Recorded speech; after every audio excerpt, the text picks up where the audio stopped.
ശബരിമലയിൽ നടന്ന മോഷണത്തിന്റെ ചെമ്പ് കൂടുതൽ തെളിയുകയാണ്. ഈ മോഷണത്തിൽ മുഖ്യമന്ത്രിയും ഗവൺമെന്റും ചില വ്യക്തികളെ ഉദ്യോഗസ്ഥന്മാരുടെ തലയിൽ കെട്ടിവെക്കാൻ നടത്തിയ ശ്രമമാണ് ഇവിടെ പൊളിയുന്നത്. ഈ സ്വർണ്ണപ്പാളികൾ ഇവിടെ നിന്ന് കൊണ്ടുപോയപ്പോൾ അത് മഹസറിൽ പോലും രേഖപ്പെടുത്തിയിട്ടില്ല എന്ന് വിജിലൻസ് കണ്ടെത്തിയിരിക്കുന്നു.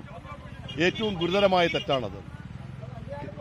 അവിടുത്തെ മാനുവൽ അനുസരിച്ച് ശബരിമലയിലെ ഏതെങ്കിലും ഒരു വസ്തു അത് പുനർനിർമ്മാണം നടത്തണമെങ്കിലോ അത് റിപ്പയർ ചെയ്യണമെങ്കിലോ ശബരിമലയുടെ പ്രമിസസിൽ വെച്ച് തന്നെ വേണമെന്നുള്ളതാണ്.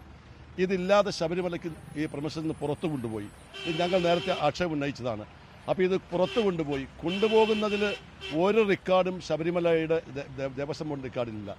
പൊതുമരാമത്തിൻ്റെ മഹസറിൽ നിന്നാണ് ഇത് ആദ്യമായി കണ്ടെത്തിയത്.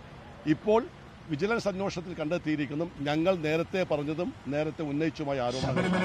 ഇവിടെ നടന്നത് ഉദ്യോഗസ്ഥന്മാരുടെ നേതൃത്വത്തിലുള്ള കൊള്ളയല്ല. ഇതിന്റെ പൂർണ്ണ ഉത്തരവാദിത്വം ശബരിമലയിലെ ദേവസ്വം ബോർഡിനാണ്. ആ ദേവസ്വം ബോർഡ് ഇത് പ്രതികളായി എന്നതാണ് ഇപ്പോൾ ക്രൈംബ്രാഞ്ച് എടുത്തിരിക്കുന്ന കേസ്.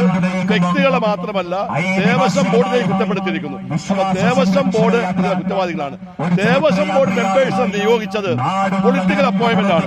അപ്പൊ ഇതിന്റെ നാൾവഴികൾ ചെല്ലുന്നത് രാഷ്ട്രീയ നേതൃത്വത്തിലേക്കാണ്. ആ രാഷ്ട്രീയ നേതൃത്വം ഇതുവരെ ഇവരെ തള്ളിപ്പറയാൻ തയ്യാറായിട്ടില്ല. എന്ന് പറഞ്ഞാൽ ഈ കൊള്ള നടത്തിയത് ന്യായീകരിക്കുകയാണ് ഇപ്പോഴും ഫാസിസ്റ്റ് പാർട്ടിയും മുഖ്യമന്ത്രിയും. അതുകൊണ്ട് ഞങ്ങളുടെ ആക്ഷേപം വീണ്ടും പറയുന്നു, ഈ കൊള്ളയുടെ ഉത്തരവാദി ഗവൺമെന്റ് കൂട്ടിനിൽക്കുന്നു. ദേവസ്വം ബോർഡ് മന്ത്രി രാജിവെക്കണം, ഈ ബോർഡിനെ പിരിച്ചുവിടണം എന്ന ഞങ്ങളുടെ ആവശ്യം കൂടുതൽ സാധൂകരിക്കുന്നതാണ് ഇപ്പോൾ നടക്കുന്നത്.